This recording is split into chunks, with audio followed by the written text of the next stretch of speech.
Muito boa noite, presidente, seja bem-vindo. Obrigada pela entrevista. Boa noite. Obrigado pela oportunidade. Estamos tomando um cafezinho aqui. Hora do cafezinho, presidente. Seja muito bem-vindo. Bom, deixa eu começar essa entrevista pedindo a sua avaliação, as suas considerações gerais sobre esse relatório de quase 900 páginas da Polícia Federal, que resultou no seu indiciamento e de outras 36 pessoas. Eu tenho uma equipe boa de advogados. Posso pagá-los graças ao Pix que as pessoas doaram para mim há um ano e pouco atrás. E eles correram com a leitura desse relatório, terminaram ontem e deram uma primeira impressão para mim. É mais uma peça de ficção. Falar em golpe de Estado com um general da reserva, 4 oficiais do agente da PF é outra piada. E, como um todo, não tem prova de absolutamente nada. Eles não querem pegar o Braga Neto, o Heleno, seja quem for. Eles querem pegar, eu mesmo, tá? Acho que eu sou o mal, o grande mal da democracia. Na verdade, eu atrapalho, importuno, porque nós fizemos diferente. Ninguém acreditava que podia chegar. Confesso que nem eu acreditava, confesso. Vim candidato porque eu queria me despedir da vida pública, né? E acabou acontecendo tudo aquilo. É tentativa de homicídio, lobo solitário, né? E tivemos uma coisa realmente complicada, só quem passa pelo parlamento entende, formar um ministério bem intencionado. E não é só formar bem intencionado. Quando você convida uma boa pessoa, ela tem que aceitar. Ela sabe da sua cota de sacrifício. Fizemos, enfrentamos ali, primeiro ano foi muito bom, no meu entender, apesar do problema de Brumadinho, né, uma tragédia, mas fizemos o possível. Depois veio a pandemia, que começou no início de 20. Então, 20 todinho, parte de 21 pandemia, 22, começo de 22 veio a guerra, 21 também enfrentamos a crise hídrica como nunca visto no Brasil, mas dado a equipe, a qualidade das pessoas que tínhamos, vencemos. Terminamos até com saldo positivo, né, de 54 bilhões, 22. E qual o problema que eu vejo, que eu ocasionei? A gente foi tapando ralos. Quando você fecha um ralo, por exemplo, na Porto de Santos, dá prejuízo de 500 milhões por ano, passou a dar lucro de 500. Esse 1 bilhão ia para o bolso de algumas pessoas. E assim você pegava Correios, você pegava Itaipu Binacional, você pegava ministérios, obras, você não viu corrupção em nosso governo, atrapalhou gente importante que vivia de recursos públicos, né? E desde 2019, dada a minha formação, capitão do Exército, reconheço que fui um deputado, apesar de atuante, né? Pouco pude produzir na Câmara, porque era muita confusão, muita briga, e sempre fui acusado de querer dar um golpe desde 19. Tinha que ter uma narrativa, né? Então, desde 19, pegavam pronunciamentos meus, discursos de 20 anos atrás e o tempo todo batendo em cima disso. Mas o Brasil foi para frente. E em 19, por exemplo, nós aprovamos a Lei da Liberdade Econômica. Teria muito tempo para explicar isso aí, mas uma coisa que ajudou a economia a se movimentar. Com o Marinho, né, que depois foi lá para o MDR, nós revogamos mais de 5 mil normas regulamentadoras. Novembro de 20, apareceu o PIX, um trabalho dos servidores do Banco Central, um trabalho fantástico, sem qualquer taxa. O Tarcísio foi um gigante na infra, privatizando aeroportos, fazendo ressurgir o modal ferroviário do Brasil. O Tarcísio é de engenharia da Academia Militar das Agulhas Negras. O IME também, né, fez depois. Ele é apaixonado pela questão ferroviária. Atacamos as balsas pelo Brasil, que era um local que atrasava, em média, 4 horas qualquer transporte, e era, em média, né, um caminhão, R$200 de frete. Com a Tereza Cristina, abrimos frente de mercado com o mundo todo, em especial do mundo árabe. Quando fui no mundo árabe, tinha uma passagem triste lá, porque lá me denunciaram de eu querer, que eu seria o autor da morte da Marielle Franco, né? Imagina, eu entrar numa reunião com 400 pessoas de turbante para ouvir o chefe de Estado, e o pessoal já tinha informações do Brasil, né? Que aqui tinha corrido poucas horas antes. Tá aí, tá chegando aí o matador de de uma vereadora no Rio de Janeiro. Por coincidência, estou na minha casa, na Barra, aqui agora. Está meu filho Carlos do lado, né? Que fez um brilhante trabalho para a gente ajudar a tirar das minhas costas essa acusação. Então, a Tereza Cristina no agro. O início de 22, tivemos com o Putin negociando ali os fertilizantes. E olha que nós temos no Brasil, só na foz do Rio Madeira, fertilizantes para 400 anos. Mas como é reserva indígena ou está na zona de amortecimento da reserva indígena, você não pode explorar. Tivemos também o Marcos Pontes, na questão de ciência e tecnologia, uma pessoa fantástica, teve Israel, fizemos muita coisa, trouxemos máquina para cá para gerar água, né? Que é um equipamento semelhante a um ar-condicionado, mas com energia solar, passou a funcionar nos protótipos do interior da região do Nordeste. Ele abriu polos aqui para que nós pudéssemos analisar o que é o grafeno, para que serve o nióbio. Tá? O Marinho, na reta final ali, concluímos os eixos principais da transposição São Francisco sem aditivos. Tá? Então, isso tudo importuna as pessoas que sempre escravizam o nosso povo, tá? Com políticas que não dão certo, a não ser para quem está no poder. Até costumo dizer nessas minhas andanças pelo Brasil que eu continuo andando. A semana que vem, na sexta-feira, estarei em Santa Rosa, Rio Grande do Sul. A gente fala, me cite aí 4 nomes de atuais ministros do governo Lula. Os caras não sabem, raramente alguém sabe. Nossa, o pessoal lembra de metade. Sem falar que a Damares é uma gigante na questão de direitos humanos, questão de mulher, família, sem falar na primeira-dama, que quem fez um trabalho excepcional também, atendendo as pessoas com portadores de deficiência, doenças raras, pessoas que tinham surdez, e tantas outras coisas. Não dá para comparar com a atual primeira-dama que está aí. Ou seja, fizemos aquilo que tínhamos que fazer.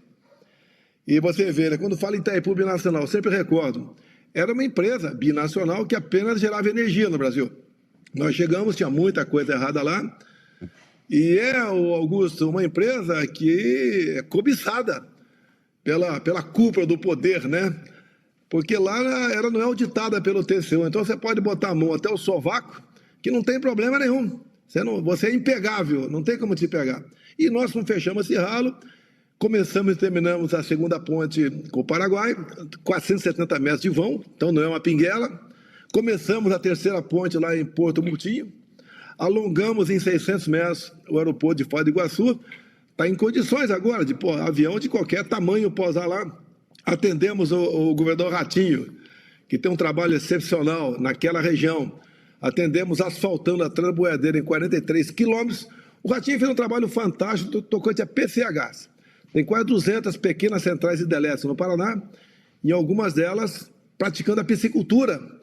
E a gente diz, né, como é que pode um país desse passar fome, onde no lago de 100 por 100, 1 hectare, né? 1 hectare, de forma artesanal, produzir 10 a 15 toneladas de tilápia por ano. Quando você compartilha e pratica a piscicultura para valer, você tira de 100 a 150 toneladas por ano, segundo a Embrapa. O Jorge Seife, apenas um secretário, hoje é senador em Brasília, faltavam poucos passos para nós começarmos a produção de tilápia no lago lá de Itaipu. A projeção nossa era que ia aumentar o volume de pescado no Brasil com tilápias em 20%. E tínhamos que fazer em parceria com o Parlamento Paraguaio, porque o lago lá era dos dois lados, né? Ou seja, quando você tapa um ralo, você arranja inimigos, aquelas pessoas que é o rato gordo, né? Que está na dele, tranquilo, e que apenas continua ali mandando no Porto de Santos, Itaipu Binacional, que é uma diretoria na Caixa Econômica, outros que eram no Banco do Brasil, outros no BNDES. O BNDES começou a dar lucro. E agora você vê, agora há pouco, o governo Lula empresta o equivalente a 5 bilhões de yuan, que é a moeda chinesa, né? Lá da China, obviamente, o equivale a 4 bilhões de reais. Ou seja, há pouco tempo ele falou que por que não podemos negociar em yuan e apenas em dólar? Ele começa a provocar uma economia nossa que é frágil, começa a provocar os outros, porém, como essa questão agora do urânio, que não está muito bem explicada, sobre uma venda de urânio, uma mina de urânio na Amazônia para a China. O que eu vejo nisso aí? O que eu vejo nisso aí? Né? Você está abrindo mão da sua soberania, você está se entregando aos chineses e está fazendo uma afronta ao americano, que é algo estratégico, né? Mas tudo bem, vamos em frente. Então, esses problemas todos causam esses comichões dessas pessoas e eles vão para cima de você. Ele te processa até por baleia, importunar baleia, joias, que as joias são minhas. Está na lei de 91, então para ele de colo. E agora o TCU também falou, está numa súmula do TCU, que o relógio do Lula é dele. Tá? Então está tudo explicado. Vacina, outro processo de vacina, falsificou, não falsificou. Você pode ver, depois que a PF entregou a questão da vacina, o Gonê, o que ele fez, o nosso PGR? Ele pediu diligência junto à Polícia Federal, a PF foi aos Estados Unidos para saber se eu tinha usado um laudo de vacina qualquer, um certificado de vacinação lá, e a resposta do serviço americano foi que eu nunca utilizei. Ou seja, e agora estão batendo nessa tecla de golpe. Golpe com o general da reserva, 4 oficiais e um agente da Polícia Federal. O que os caras fazem? Ele faz a tal da pesca probatória. Vai para cima de um cara, pega o telefone, vê os contatos dele, vai para cima dessas outras pessoas e daí fica formando a sua historinha. É risível. Ou seja, o mundo ficou sabendo 2 anos depois, agora por ocasião do G20 no Rio de Janeiro, que tinham programado um golpe em Brasília. Isso não tem cabimento. Agora, tudo isso, né? Como eu falei na minha entrevista na última segunda-feira, quando vim de Alagoas, posei no aeroporto de Brasília, eu falei, tudo vem, em grande parte, das eleições de 22. Tá?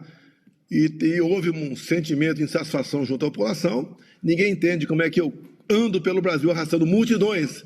O outro cara não consegue ir numa esquina para tomar ali algo qualquer que ele gosta de tomar. E se fosse, seria hostilizado. Ninguém prega hostilizar ninguém, certo? E algo está esquisito. A gente pergunta à população agora, me aponte uma só medida positiva do Lula. Não tem.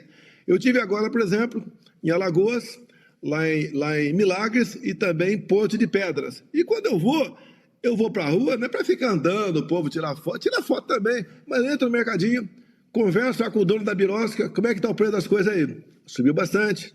Não subiu o biscoito, porque era 800 gramas, passou para 600.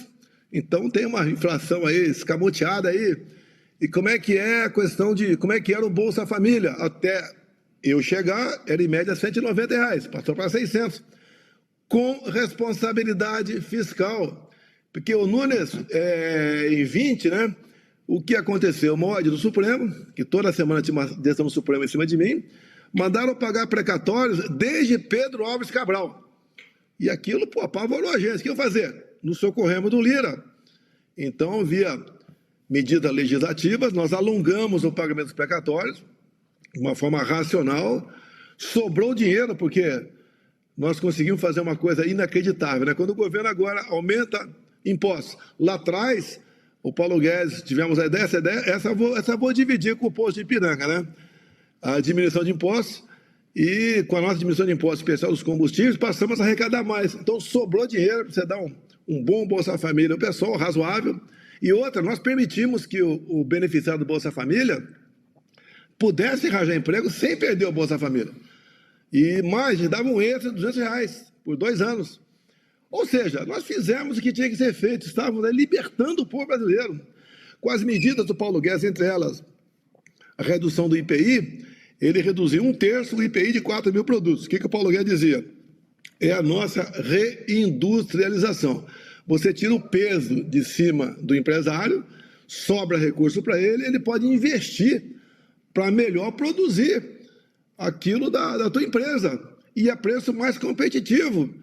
Começou a rodar a economia. Se você pega qualquer prefeito do Brasil, mas vai para o Nordeste, que é a região mais pobre nossa, né? É a mais pobre porque o PT está há 20 anos lá, e não é por coincidência. Eles não atrasaram o plano de pagamento, não deixaram de pagar o 13º em dia com o nosso governo, sobrou dinheiro para eles. Ou seja, a forma como nós agimos, com pessoas competentes, Eu poderia citar, como citei, vários nomes para você: Paulo Guedes, Tarcísio, Marinho, Jorge Seife, o astronauta Marcos Pontes, tá? Entre tantos e tantos outros. O Brasil começou a ir para frente, tá? Começou a mudar, tá? E isso daí importuna certas pessoas. Certas pessoas querem chegar ao poder para dizer: eu cheguei ao poder. Ser presidente, eu não, confesso que eu não esperava.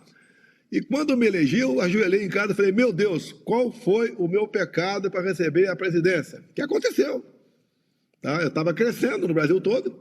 Começamos a usar muito aquela passagem do João 32, né, sobre a verdade. Aí eu lembro até que, quando comecei a falar do João 32, tinha uma repórter, né, que falou para mim que se você continuar falando a verdade, você não vai chegar. E eu falei: eu vou chegar, ou melhor, eu posso até não chegar, mas jamais vou chegar mentindo. Fui entrevistado por um jornalista, você conhece, o de Augusto Nunes também, por 2 ou 3 oportunidades, tá? Me tratou muito bem, sou grato a ele. Não foi como alguns, né, conhecidos por aí que querem fazer uma pegadinha. Agora vou pegar o cara, vou demonstrar que entendo mais economia do que ele. Me tratou muito bem. E tem uma marca por aí. Essa marca reflete onde, né? Pesquisa. Quando sai uma pesquisa que me dá X, eu acho que eu tenho X mais 10%. Mas tudo bem. Tem uma pesquisa agora, do Paraná Pesquisa. Me deu 4 pontos na frente do Lula. O cara está 2 anos governando o Brasil. É o começo do governo. É igual um casamento. No começo tudo são flores. E ele consegue ficar abaixo do inelegível. Inelegível por decisão do Lula também. Porque ele deu, nas 2 listas tríplices, para o Alexandre de Moraes, escolheu o nome dos dois para ir para o Tribunal Superior Eleitoral. E lá eles perdiam por 5-2, né? Reuniram-se com embaixadores. Grande crime, hein? Não foi como o Tademon aqui no Rio de Janeiro, com o pessoal ali que teve, para se eleger líder comunitário, teve apoio do tráfico. Tá? E a outra é porque eu subi no carro do Silas Malafaia, no 7 de setembro, abuso de poder econômico. Poxa, eu estava com o carro do Malafaia, eu não paguei nada. Tá? Eu não recebia dano ao tráfico. Tá? E aí é motivo para inelegível, 8 anos. Ou seja, a política que adota a Venezuela, lá o pessoal, a Corina e o Capricho são inelegíveis por 15 anos. Na Nicarágua começou a inelegibilidade, depois passaram para uma prática melhor para eles, né? Prisão. 7 opositores do Daniel Ortega estão presos. Na Bolívia é a mesma coisa, prende também, como prenderam a Janine Hennes. E todas essas pessoas que são presas, qual é a acusação? Atos antidemocráticos. E o que eles querem agora? Eles querem agora arranjar uma cadeia para mim. Baseado no quê? O mundo ficou sabendo 2 anos depois que quase foi dado um golpe no Brasil. Cadê as inteligências de outros países que existem aqui dentro? Tanto é que, quando eu fui para a Embaixada da Hungria, vazaram as imagens minhas lá. Eu fui lá para conversar, tinha que conversar lá. Ponto final, queriam me prender. Que eu entrei numa embaixada sem passaporte. Ué, como é que... Presidente. Eu não sabia que para entrar em embaixada tinha que ter passaporte. Presidente. Ou seja, o tempo todo querem arranjar uma maneira de me tirar de combate. Alguns acham até que não é nem tornar inelegível por mais tempo uma condenação, querem executar. Que eu vou acabar sendo um problema para eles, trancafiado. Trancafiado por quê? Tentativa de golpe. Você vê até os depoimentos dos comandantes, né, de força, até os comandantes de força, eles fazem que o Bolsonaro discutiu conosco hipóteses de 142, de estado de sítio, estado de defesa. E eu discuti assim, conversei, não foi nenhuma discussão acalorada. Porque quando nós peticionamos o TSE, em novembro de 22, baseado na legislação, peticionamos, obviamente, com um advogado. Em poucas horas, o ministro Alexandre de Moraes, presidente do TSE, indeferiu, arquivou e nos deu uma multa de 22 milhões de reais, nós conversamos. Se a gente for recorrer, a multa passa para 200 milhões. Quem sabe até caça o regime do partido. Vamos buscar outra maneira. O que sobrou para a gente? Sobraram as 4 linhas, que eu sempre joguei dentro das 4 linhas. O que tem aqui dentro para a gente ver que a gente pode aí buscar uma maneira de mostrar os erros do sistema eleitoral.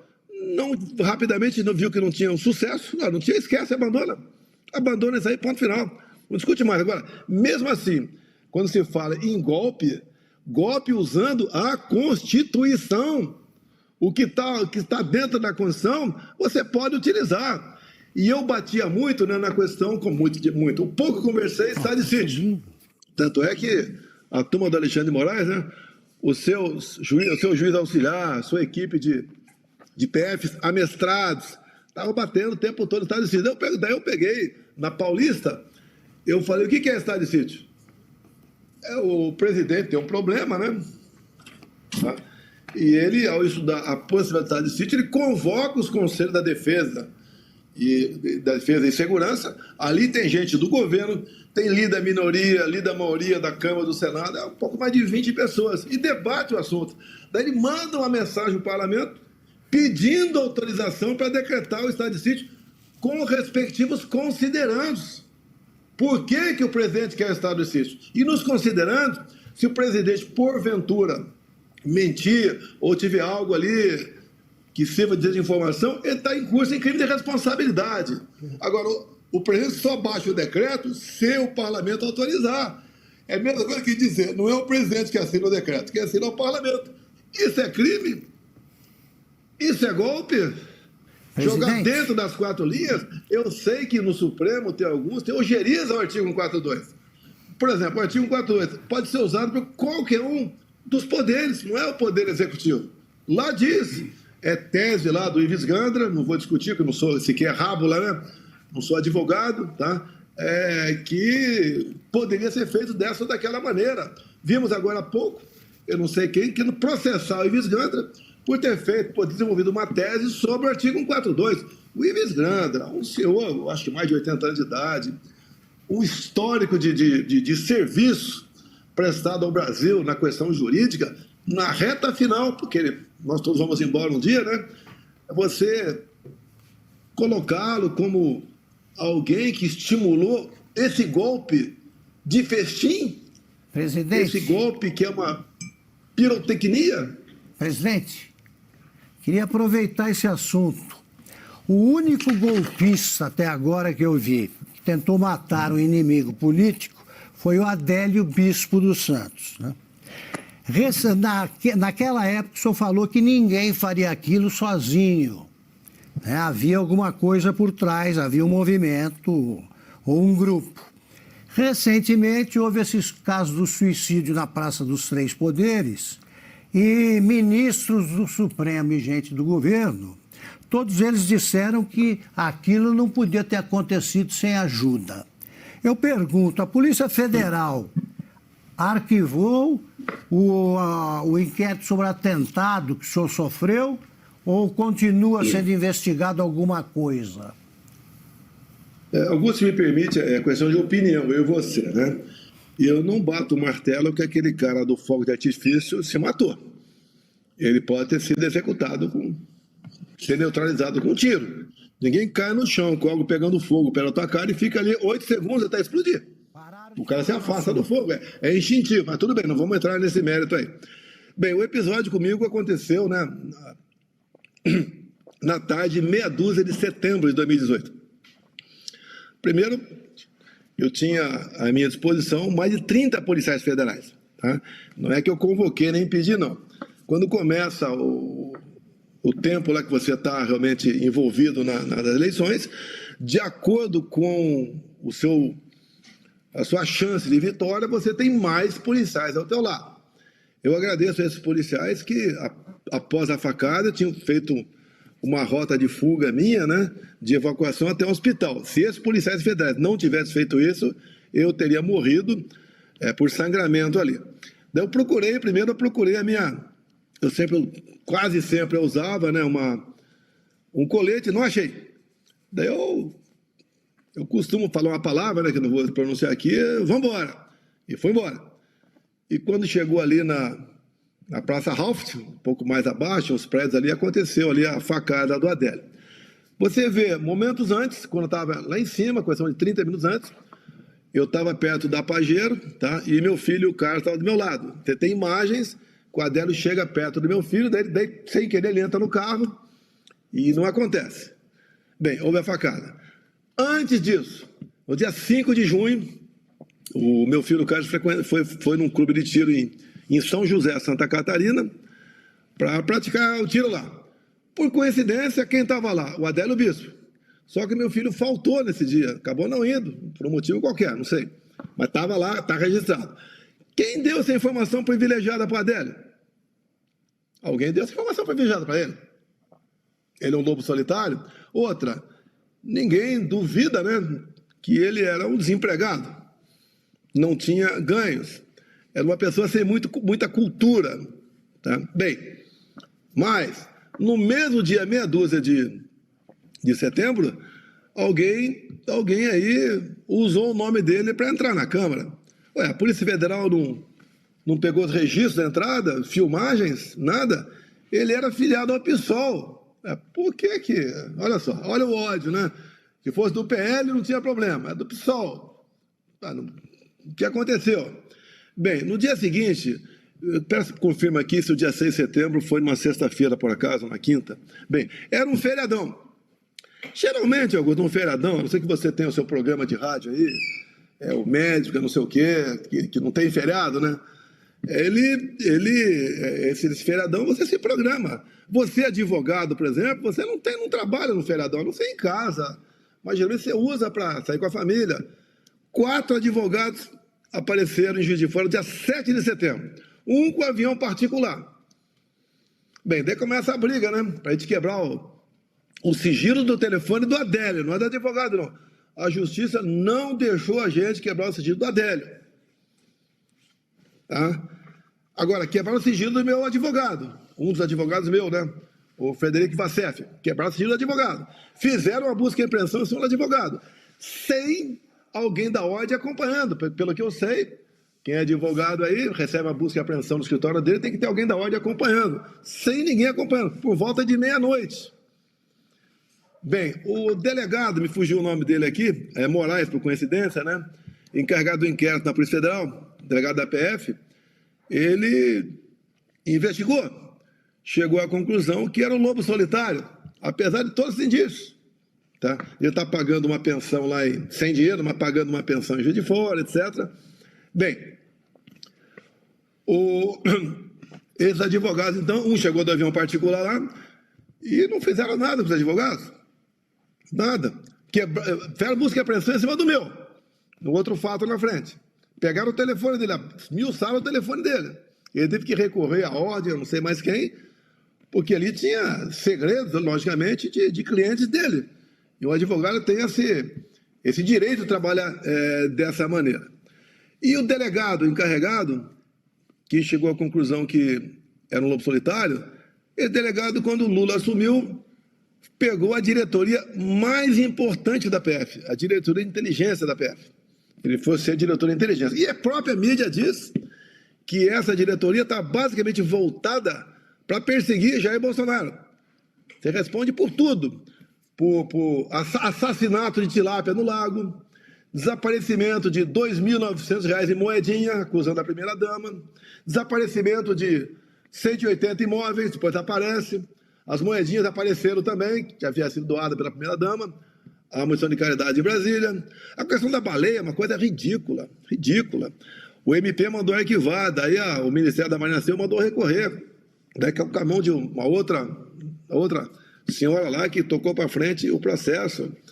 E daí fazem o trabalho da pesca probatória em cima de todo mundo ao nosso lado. O CID era investigado desde 21, no inquérito das fake news. Desde 21, porque eu estava discutindo a questão de Covid, e eu mostrei uma revista, né, falando sobre Covid, falando de outros tipos de doenças.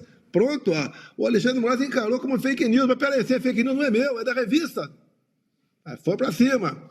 Agora o delegado aí, que estava na diretoria de inteligência, está sendo premiado com umas férias em Londres, pago em dólares. Tá? Então é isso daí que acontece. Tá?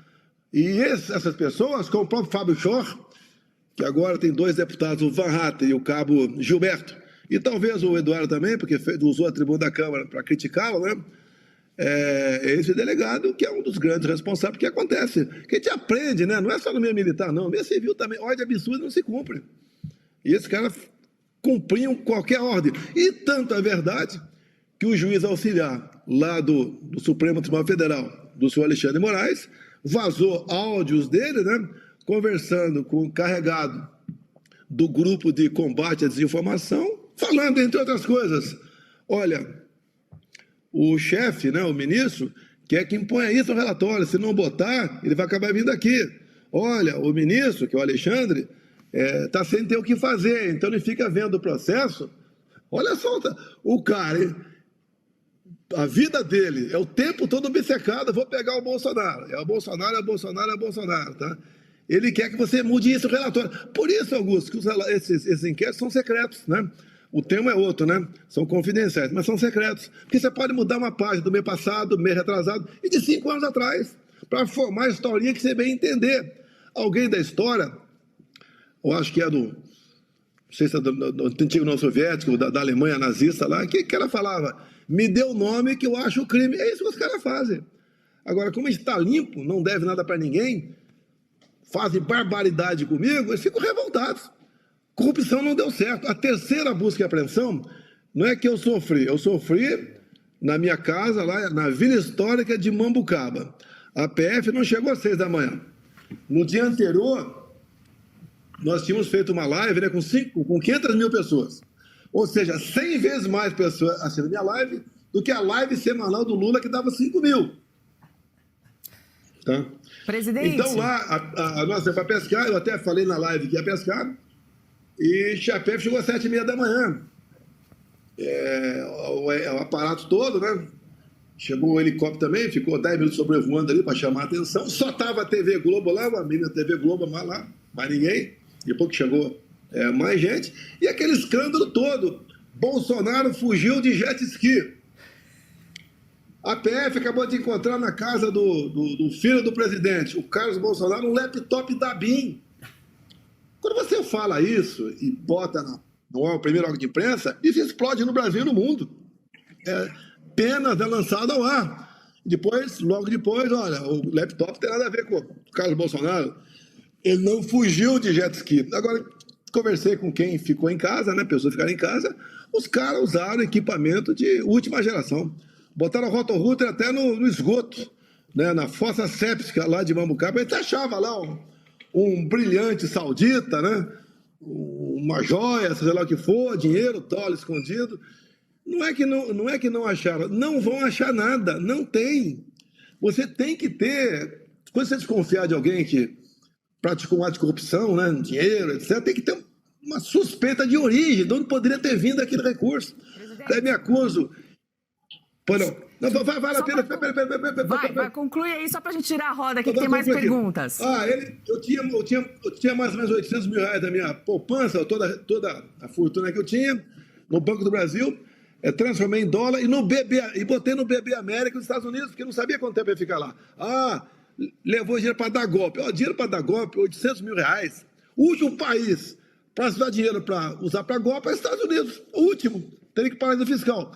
Pois não. Vamos lá. Não, presidente, desculpa interrompê-lo. Eu queria também registrar a nossa audiência, que já batemos aqui 130 mil telas acompanhando essa entrevista ao vivo, neste momento, aqui no Sem Filtro. 130 mil, além de quem nos acompanha em rádios, TVs e web rádios em todo o Brasil, nessa transmissão de Oeste Sem Filtro. Agradeço mais uma vez a audiência. Vou pedir aqui para deixarem um like. A gente está com 130 mil telas e só 60 mil likes. Vamos aumentar aqui o número de curtidas no nosso canal. Presidente, deixa eu passar aqui, porque Adalberto Piotto tem uma pergunta também.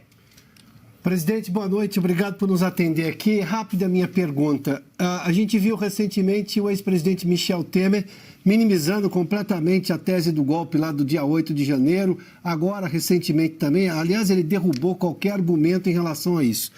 Ontem nós tivemos o Arthur Lira na Câmara dizendo que o Congresso, a Câmara sobretudo, vai reagir a essa tentativa de indiciamento, na verdade já consumada, de 2 parlamentares. O senhor está vendo agora uma resposta institucional, como o senhor costuma dizer, dentro das 4 linhas, por pessoas extremamente respeitadas contra esse abuso e arbítrio que está vindo, por exemplo, do Supremo Tribunal Federal em relação à lei maior, à Constituição? Vamos lá, eu vi a manifestação do presidente Temer, fiquei feliz, mandei um zap para ele cumprimentando.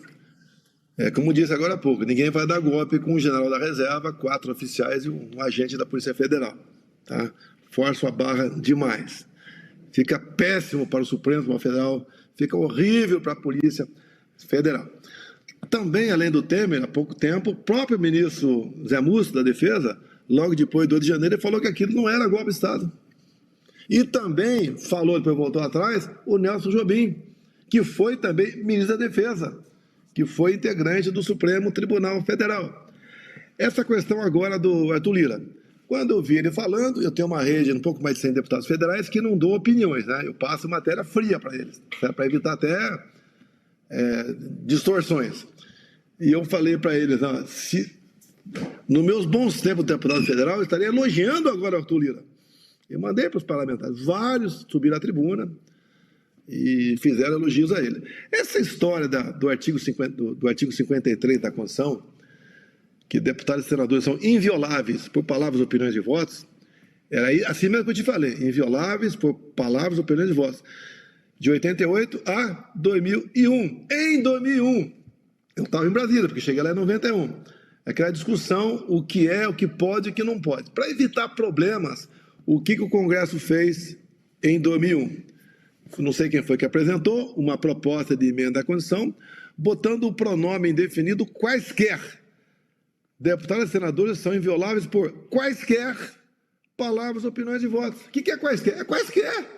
O cara pode falar o que bem entender na tribuna da Câmara. Ele pode falar que o Papa é feio, não tem problema nenhum. Agora, não é a Polícia Federal que foi para cima do Cabo Gilberto, da Paraíba, e nem, no meu entender, do Van Hatten, do Rio Grande do Sul. O delegado da PF não ia fazer isso sem ter alguém por trás dele. Quem foi esse ministro? Eu desconheço. Se foi o Flávio Dino, foi o próprio Alexandre de Moraes. E daí, o Van Hatten teve a iniciativa e falou, não vou depor. Ele foi convocado e falou, não vou depor. Bem, e agora o Arthur Lira entra em campo. Parabéns ao Arthur Lira, nota 10. Falou que ninguém vai calar o parlamento. Até citou um fato ocorrido lá atrás, no período militar, do Márcio Moreira Alves, onde o parlamento não se curvou naquela época, e o Márcio foi cassado, mas foi cassado pelo ato institucional e não pelo Congresso Nacional. Eu lembro que naquela época, segundo a história diz, o Márcio teve um problema lá e falou lá para as meninas não dançar com os cadetes, né? Essa foi o crime dele naquele momento. E agora o Arthur Lira realmente dá um chega para lá. E essa é a minha intenção, para esses 100 deputados que eu tenho na minha rede Zap, é exatamente para eles prestigiarem o Arthur Lira. Esqueça qualquer desacerto do passado. Vamos fortalecer a Câmara dos Deputados, já que o Senado está omisso, não é omisso não, né? Está agindo de forma negativa, né? A Câmara dá uma resposta, dá um tempo. Você pode ver, quando falo da cassação na prisão do Daniel Silveira, eu falo, quem prendeu não foi Alexandre de Moraes, quem prendeu foi a Câmara dos Deputados, porque foi botado em votação e a maioria disse que ele tinha que continuar preso.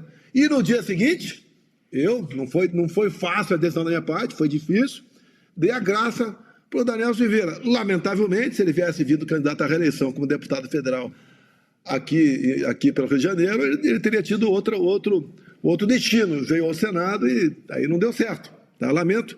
Então, logo eu deixei a presidência, o Supremo cassou, derrubou, né? Tornou inconstitucional o meu decreto e acabaram prendendo novamente o Daniel Silveira, que continua preso até hoje e sofrendo sanções extra-prisão, né? Que realmente atrapalhe muito a sua família. Ou seja, esse crescimento em excesso por parte, eu vou dizer, né, de um ministro supremo, isso não é bom. Quando alguns falam que a gente vai investir para 26, para o Senado, o que nós queremos investir bem em 26 no Senado? Por isso que eu vou pedir, vou entrar em campanha em 26. Está na cara que vai entrar, todo mundo vai ter campanha. Eu vou pedir, em 27 unidades da federação, a gente vai lançar uma pessoa com o número, em cada estado, né, no DF, com o número 222. O pessoal de ponta nosso. A gente espera fazer esses 27, que são o total 54, né? O outro nome dificilmente vai lançar, a gente vai fazer uma composição com gente de outro partido, que tem gente boa em outro partido também, para a gente botar no mínimo 40 deputados de ponta no Senado Federal. Não é para tirar atraso e as forras, não. Porque o Senado forte, nenhum do Executivo ou do Judiciário vai usar fazer besteira. Ou seja, nós vamos reequilibrar os poderes que estão completamente desequilibrados, que está o Executivo junto com o Supremo. E está lá o Legislativo, metade está lá, nesse mesmo time aí do Lula e do senhor Alexandre de Moraes, e está o Lira lá, meio resistindo. Por isso eu entendo que o apoio dos parlamentares, já vi 2 deputados, um do PT e um do PSOL, parabéns, que elogiaram o Arthur Lira pela decisão que ele tomou na defesa dos 2 deputados, que agora vai entrar também o Eduardo Bolsonaro, porque o que o Van Hatten falou, o que o Cabo Gilberto falou, é semelhante ao que o Eduardo falou, que é o meu filho, tá certo?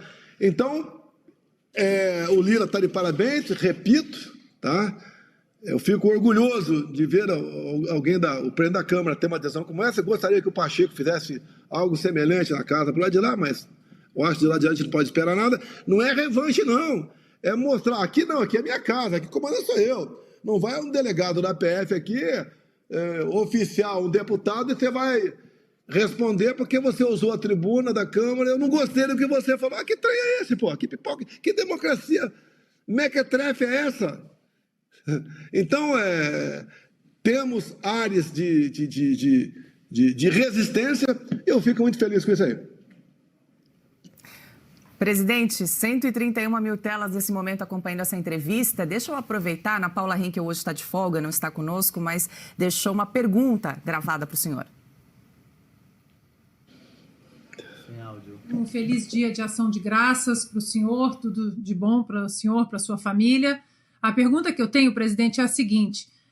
É claro que temos testemunhado uma perseguição implacável contra opositores do atual governo, mas nas últimas semanas nós temos testemunhado uma reação violenta, coação, intimidação a parlamentares, esse processo agora contra o senhor e mais 36 pessoas. O senhor acha que essa reação bastante violenta ela acontece devido à eleição do presidente Donald Trump aqui nos Estados Unidos e tendo, né, agora Marco Rubio como secretário de Estado? Olha, o que eu vejo, né? Graças a Deus, Donald Trump ganhou as eleições lá. Realmente, se não tivesse vencido lá, nós aqui no Brasil não teremos esperança de mais nada. Graças a Deus, Elon Musk comprou o X do Twitter, tá? Agora, o que eu vejo? Ele vai assumir dia 20. Já é o presidente hoje em dia, né? Eu estou na iminência de receber um convite do presidente Trump para comparecer à sua posse. O que eu vou fazer? Caso eu receba o convite, né, quase certo recebê-lo, eu vou peticionar o ministro Alexandre de Moraes, que é o encarregado de todos esses inquéritos aí. E ele vai decidir se vai me liberar ou não. Assim como na Argentina eu fui por ocasião da posse do Milei e fui tratado como chefe de Estado, com toda a deferência por parte do Milei. Eu tenho certeza que, indo aos Estados Unidos, eles vão me dar um tratamento também distinto e honroso. E eu duvido que o Lula vá. Talvez ele seja convidado por questão protocolar, mas ele não irá. Às vésperas das eleições, nos Estados Unidos, ele falou que se Trump ganhasse, seria a volta do nazismo e do fascismo com outra face. Depois desse fiasco da primeira-dama do Lula, falando aquele palavrão para o Elon Musk vai ser um dos secretários mais importantes do Lula, quer dizer, ele não vai muito menos a Janja. Ou seja, o que acontece? E aí, os Estados Unidos, além de ser a maior potência econômica e militar do mundo, eles projetam o poder. Eles têm algo lá que bate muito forte dentro da maioria do povo brasileiro, em especial o Trump e a sua equipe, é a liberdade. Quando Elon Musk esteve no Brasil aqui, em 22, eu me dirigi a ele como mito da liberdade, tá? E foi uma conversa, ficamos quase 2 horas juntos, e lá em São Paulo, ele tinha seus interesses, o Fábio Faria, o ministro das Comunicações que estava conduzindo esse evento todo, a gente sente nele que ele é amante da liberdade. Graças a Deus ele comprou o Twitter, porque o próprio Trump, enquanto presidente, teve o seu Twitter lá atrás, né, derrubado. Imagine o chefe de Estado tendo um Twitter derrubado. E hoje você vê que bate muito na questão que temos que censurar ou ou controlar as mídias sociais. Caso contrário, isso que fala a meu respeito de golpista, eu não tinha como me defender. Vou me defender em qual órgão de imprensa oficial? Até vocês, com todo respeito, não teriam tanta liberdade assim, no meu entender, para falar a verdade. Eu costumo dizer, eles não querem censurar a desinformação, eles querem censurar a verdade, a informação, para poder valer o que eles dizem. Então, entendo até que essa corrida agora, como se adiantasse alguma coisa, partir para alguma coisa mais grave, né, até o dia 20. O governo Trump já começou, pô. O seu ministério, eu conheço alguns deles, logicamente, não é conhecer de bater papo, até porque não fala inglês. Quem conversa com muitos deles é meu filho Eduardo Bolsonaro, está sempre lá conversando com o Trump, roda o mundo todo.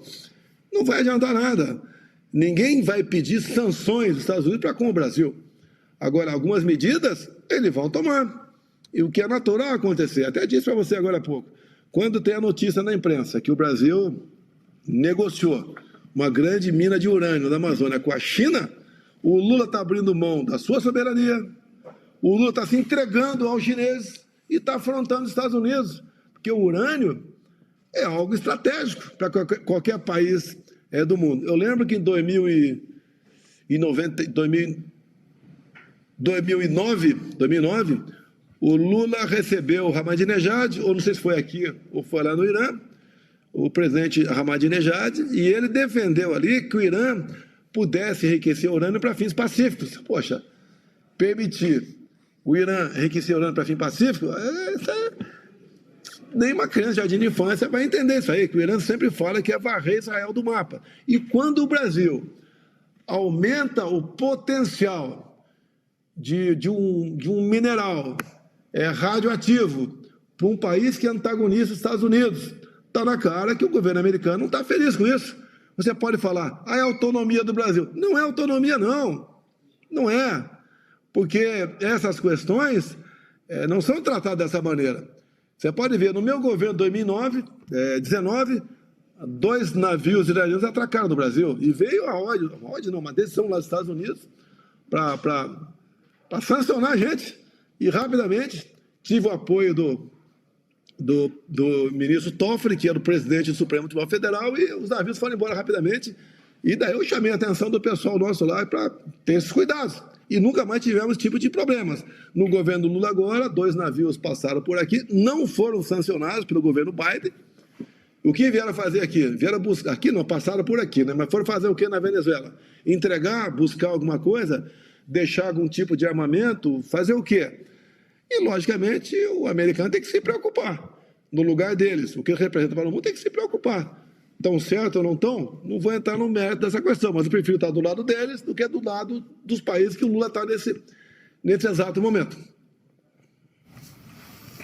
Deixa eu aproveitar para agradecer a nossa audiência. Ultrapassamos as 134 mil telas. Nesse momento, muita gente entrando em contato conosco, inclusive para aproveitar a Black Friday, promoção exclusiva com até 40% de desconto na assinatura da nossa revista digital. Para mais informações de como você pode aproveitar esse desconto da Black Friday, entre em contato conosco. O número é o 11 94239 9799. Então, aponte a câmera do seu celular para esse QR Code aqui do ladinho da nossa tela. A gente segue com a entrevista com o ex-presidente Jair Bolsonaro. Quem pergunta agora é Silvio Navarro. Presidente, boa noite. Eu queria ouvi-lo de uma forma muito direta sobre a história da regulação das redes sociais em debate aí no Supremo Tribunal Federal. Eu não gosto nem desse nome, o nome é censura, mas eu queria ouvi-lo sobre esse debate no Brasil. Olha só, vim agora há pouco, cheguei de Brasília, não pude acompanhar o que aconteceu lá, mas o que eu sinto que eles querem é regular a mídia. Eles querem, por exemplo, um ministro lá fazer essa operação aí, Tabajara, né, de golpe, possa ser uma verdade, ninguém possa interferir por lá. Então, basicamente, eu entendo que é isso que alguns do Supremo querem. Você pode ver, quando o ministro Barroso acaba as eleições de 22, ele fala, derrotamos o bolsonarismo? Ué, é papel de um ministro da Suprema Corte tentar destruir um partido político? Você pode ver, se eu tivesse os mesmos poderes do Alexandre de Moraes e aí eu pudesse abrir um inquérito para investigar as eleições, eu ia, obviamente, quebrar o sigilo do ministro Benedito e perguntar para ele o que é missão dada e missão cumprida. que ele levou lá Ele baixou, falou com o Alexandre de Moraes, né, no dia da diplomação do Lula, missão dada, missão cumprida. Ué, que missão foi essa? Como ela foi cumprida? Perguntar para o Barroso. Derrotamos como o bolsonarismo? Perguntar para o ministro Fachin, que 2 meses antes de eu me reunir com embaixadores, ele se reuniu, e é uma política privativa minha, mas terminou essa reunião com o embaixador dizendo o quê? Olha, preste atenção o que ele falou. Então, logo acabam as eleições, os seus respectivos chefes de Estado devem reconhecer o ganhador das eleições. Ora, meu Deus do céu, o que é isso? E outra coisa, quando se fala em golpe, essa confusão toda, 8 de janeiro, nós temos que ver não apenas o que aconteceu em 22, o pré-eleitoral. Eu não vou falar em urna eletrônica aqui. Eu sempre fui, desde 2012, eu defendi o voto impresso como parlamentar. Aprovamos, mas depois o Supremo disse que é inconstitucional. Não sei por que uma maquininha de votar igual que existe agora na Venezuela, igual que existe no Paraguai, é inconstitucional. Não entendi.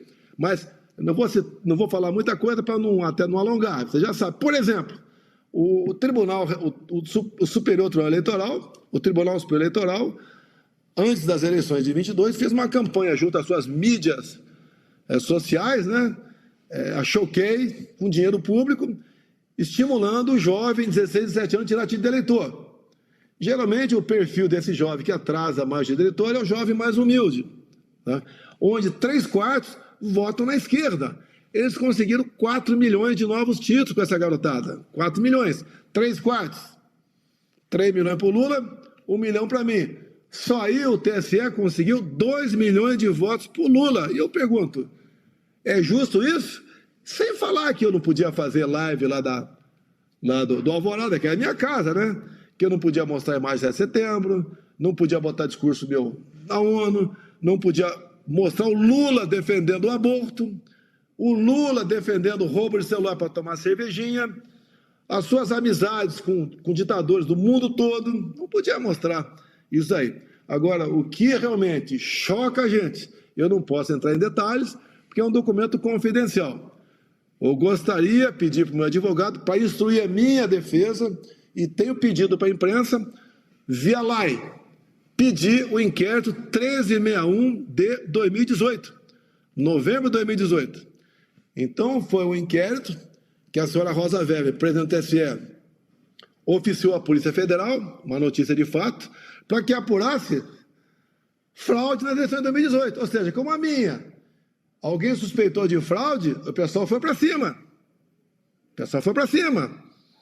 E eu fiquei sabendo desse inquérito, né, em 21, quando a Câmara dos Deputados começou a discutir a PEC do voto impresso da deputada Bia Kiss. Daquela então que foi lá o Barroso e conversou com os líderes partidários. No dia seguinte eles mudaram a composição dos seus partidos e essa PEC perdeu força lá na comissão especial do voto impresso. E quando essa comissão pediu para votar um requerimento, para pedir esse inquérito 1361, foi aprovado por unanimidade. Todos os partidos votaram sim, para que aquela comissão especial do voto impresso tivesse acesso ao inquérito 1361. E esse inquérito, acredito, está aberto até hoje, para apurar fraude na minha eleição. Na minha eleição, eles apuraram. Quando eu peço para apurar inconsistência em 2022, nós somos multados de 22, coincidência, né?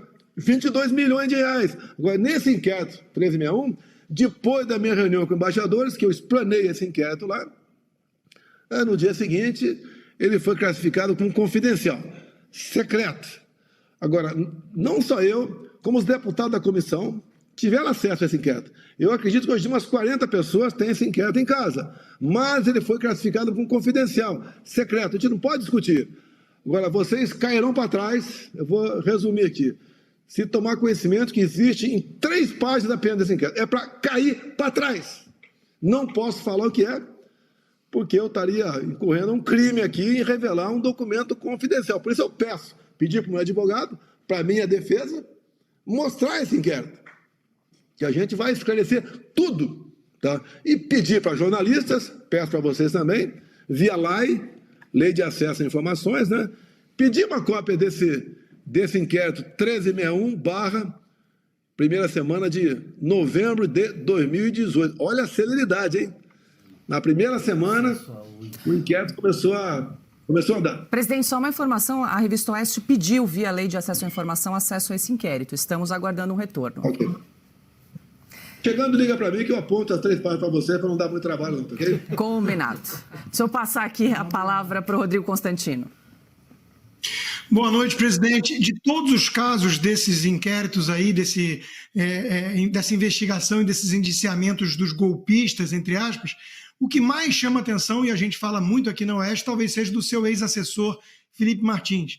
Como disse a Ana Paula Henke, é uma mistura de Houdini com Nostradamus. Entrou sem ninguém saber nos Estados Unidos e sabia que ia acontecer em 2023 coisas que, por isso, ele tentaria fugir, simular a fuga, sei lá o quê. Queria a sua opinião sobre isso, lembrando que ele não pôde ser ouvido na comissão da Câmara por decisão do STF. Primeiro, eu espero que o Arthur Lira tenha algum embasamento jurídico, né? Para que esse convite, que a gente não pode, a Câmara pode convocar apenas ministros, né, que esse convite seja aceito. Nós já vimos no passado o Fernandinho Beiramar dar depoimento. O Adélio foi tentado e não conseguiram entrevistar o Adélio. Tá? Agora, o Felipe G. Martins, eu fui para os Estados Unidos dia 30 de dezembro, ele não estava no meu avião. Quando ele foi preso, dizendo que tinha tentado a fuga, né? Ter ido comigo, ninguém, eu fui quase 10 vezes para a Polícia Federal. Um dos objetivos é te humilhar, né? A PF novamente, por que não? Eu iria de espontânea vontade lá, tá? Ele não foi comigo. E a acusação foi que ele estava fugindo do golpe. Bem, depois que a verdade veio à tona, de ser provado, sobejamente comprovado que ele não foi para os Estados Unidos, a PF, por isso os inquéritos são secretos, né? Deve ter mudado uma página lá atrás, muda lá atrás. Diz que ele simulou a tua ida, como se fosse fácil você burlar o sistema alfandegário lá americano e para ficar no Brasil. Não tem cabimento. E daí o que forçaram em cima dele? Com a prisão, uma delação premiada. E alguém do Supremo disse há pouco tempo, quando anularam a Lava Jato, que essas prisões forçadas na busca de delação premiada são, na verdade, o pau de arara do século XXI. E serviu para ajudar a anular toda a Lava Jato. E pelo que eu vi, pela imprensa, porque eu não falei, nem poderia falar, nem vou falar com o Felipe Martins, porque eu estaria desobedecendo uma decisão judicial, né? O Felipe Martins teria falado via advogado que não ia delatar porque não tinha o que delatar. Agora tem lá a delação ou colaboração do Cid, que nessa questão toda agora, a PF mandou para o Alexandre de Moraes, ele ficou 5 dias com o inquérito lá, não sei o que ele ficou fazendo, que era para bater lá e ir para o BGR. O que ele ficou fazendo 5 dias, não sei. Tá? Mexendo talvez é uma coisa do inquérito. Tá ok? E agora decidiram falar que ele burlou, não foi para os Estados Unidos para poder ficar aqui no Brasil. Olha, não fala que é brincadeira, porque eu sei o que é liberdade. Minha vida militar, né? Eu tenho experiência de privação de liberdade, tá certo? É um negócio terrível. O Felipe G. Martins parece que é noivo, não acho que ele não é casado, mas não tem filhos, pelo que eu sei. Mas independente de qualquer coisa, é uma covardia. E outra, se tudo isso está acontecendo, né? Felipe Martins, eu, golpista, esses outros, por que passar por cima do devido processo legal?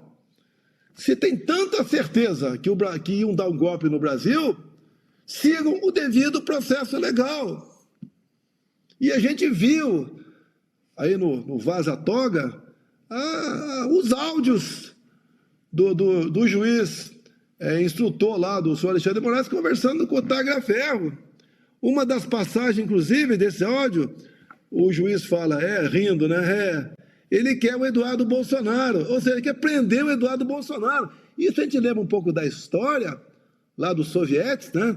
Quando iam buscar um cara e não achavam, levava o filho embora, levava a esposa, levava o pai embora. É o quê? ele quer o Eduardo, quer o quê? Quer prender. Ou se eu fosse usar o linguajar deles para conosco, que eles acusam as forças especiais de organização criminosa, né? Se um desses FE tivesse um áudio lá, ele quer fulano de tal, o que a OCRIM, que é parte da PF, não é a PF como um todo, não, parte da PF, ia falar? Quer matar o cara. Agora, já deu o que tinha que dar. Você pode ver, voltando um pouquinho atrás, quando eu falei, eu tivesse poder de um inquérito investigar. Eu ia investigar o Alexandre Moraes. Alexandre Moraes, o que é isso? O que é isso? É um gesto de amor? Imagine se eu faço um gesto desse num momento qualquer, ou um assessor meu estaria sendo processado. Quem sabe hoje em dia é preso. Que dois pesos, duas medidas são essas, meu Deus do céu? Para nós pacificarmos o Brasil, alguém tem que ceder. Quem tem que ceder? É o senhor Alexandre Moraes.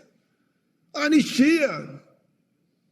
Em 79, foi anistia, eu não era deputado, mas foi iniciado gente que matou, que soltou bomba, que sequestrou, que roubou, que sequestrou avião. E vamos pacificar, zero jogo daqui para frente.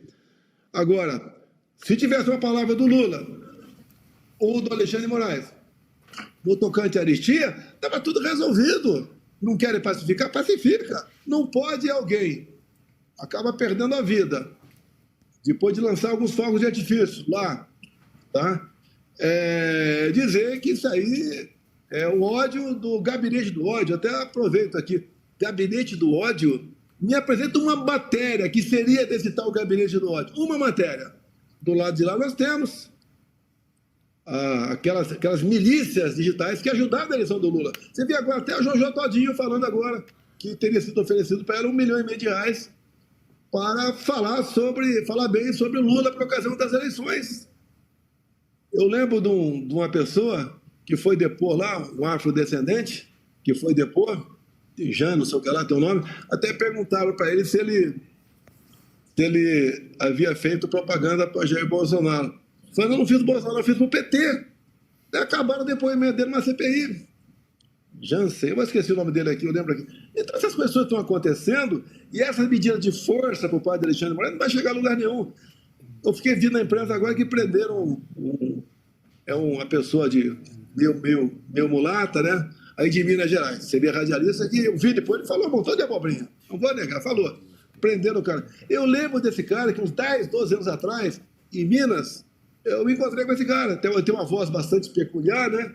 E já não era meio esquisito, vamos assim dizer. Desculpa aqui, com todo respeito a ele, né? E ele deve estar mais grave a situação dele agora. Falou um montão de besteira. Remédio, prende.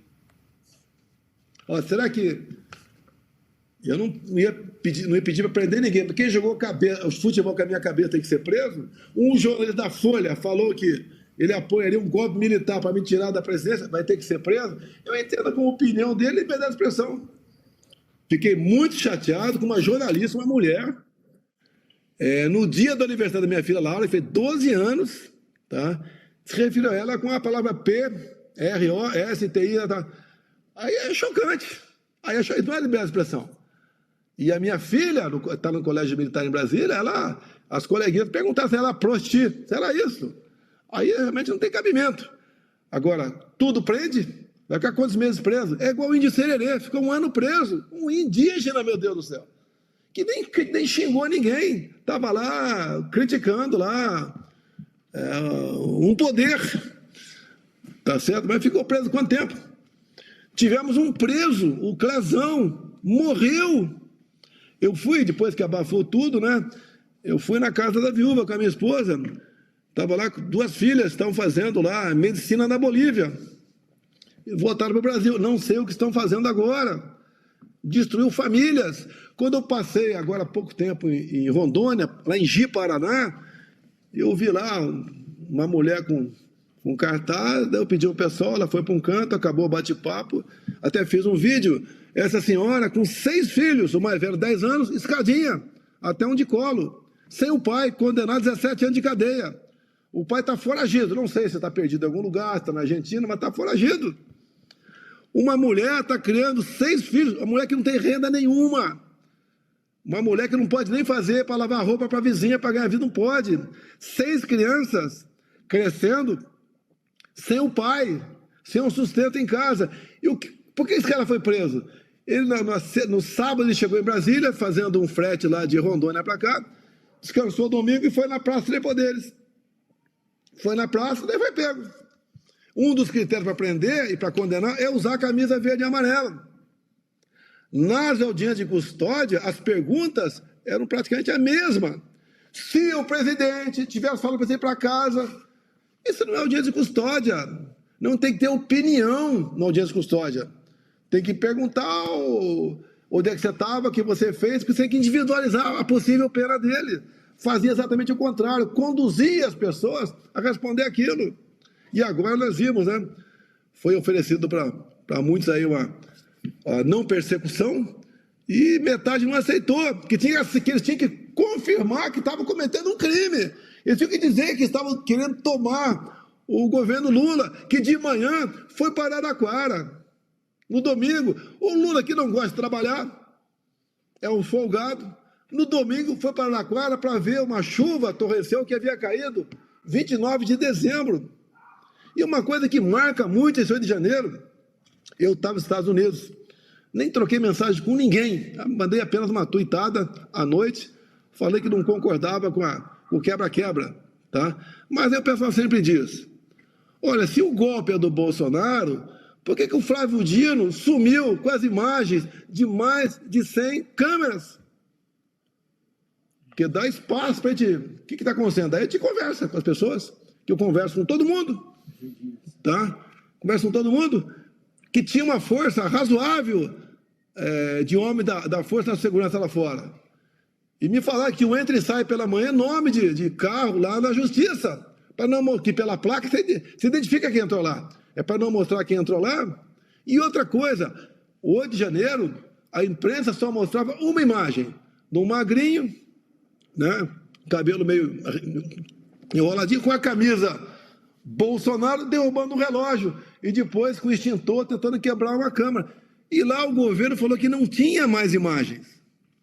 Até que a TV CNN apresentou imagens do general G. Dias, tranquilamente, dentro lá da presidência, juntamente com as pessoas que teriam quebrado lá, porque o quebra-quebra aconteceu bem antes, que teriam quebrado. Que perigosos terroristas são esses?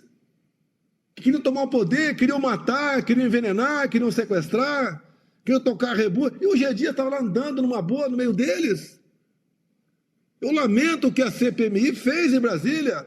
A CPMI, e quase todas as CPI são políticas, né? Essa foi política até demais, tivesse feito um trabalho isento, não teriam embasado, dado força para essas condenações absurdas. Nós temos avós presos 17 anos de cadeia, pais, chefes de família, e um dos tipos penais, né, tentativa armada, não foi pego nenhuma arma com ninguém. O ódio é nosso ou é do lado de lá?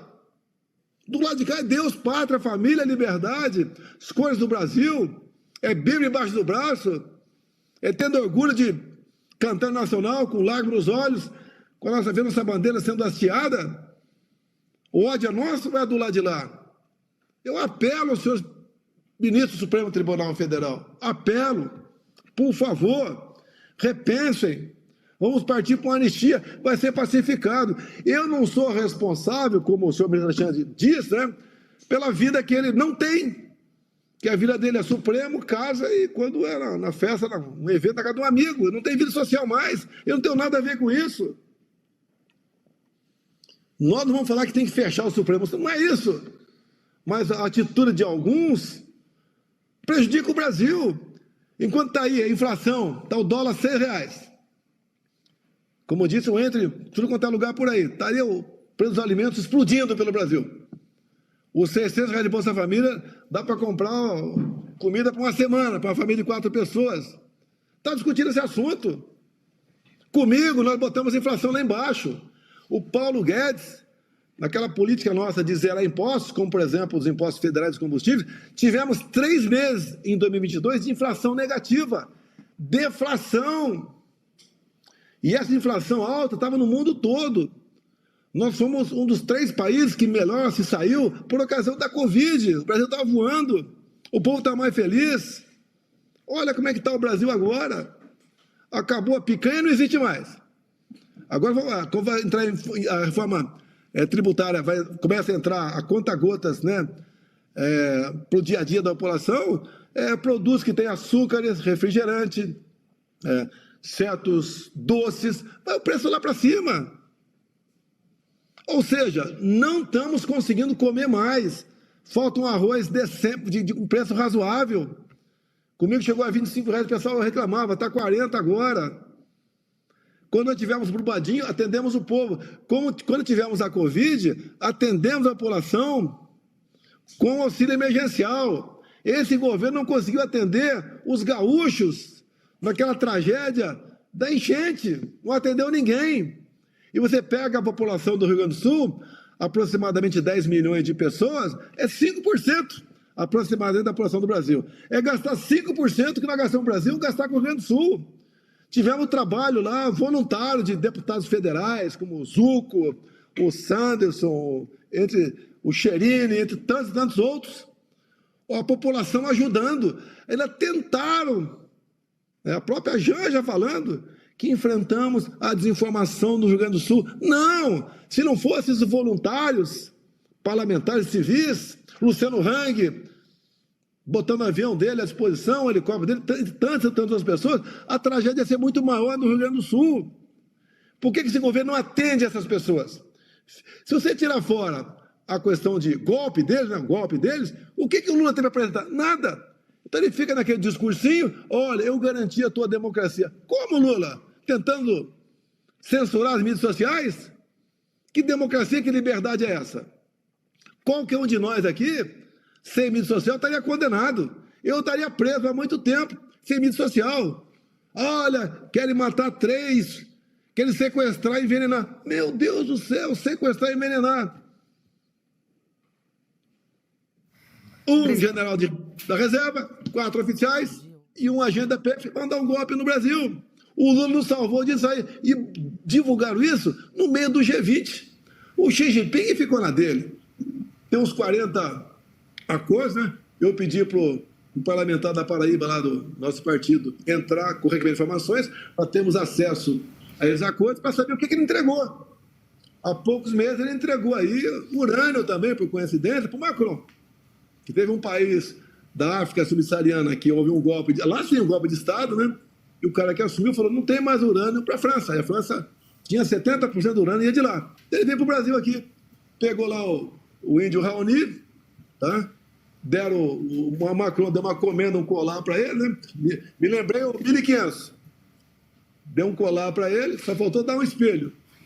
E entregaram urânio lá para a França. Talvez, eu tenho certeza, talvez seja urânio lá de Santa Quitéria, no Ceará. Presidente, nosso tempo se esgotou. Eu queria perguntar, tem algum assunto que o senhor queira abordar que ainda não foi tocado aqui pelos comentaristas, para a gente fechar essa entrevista?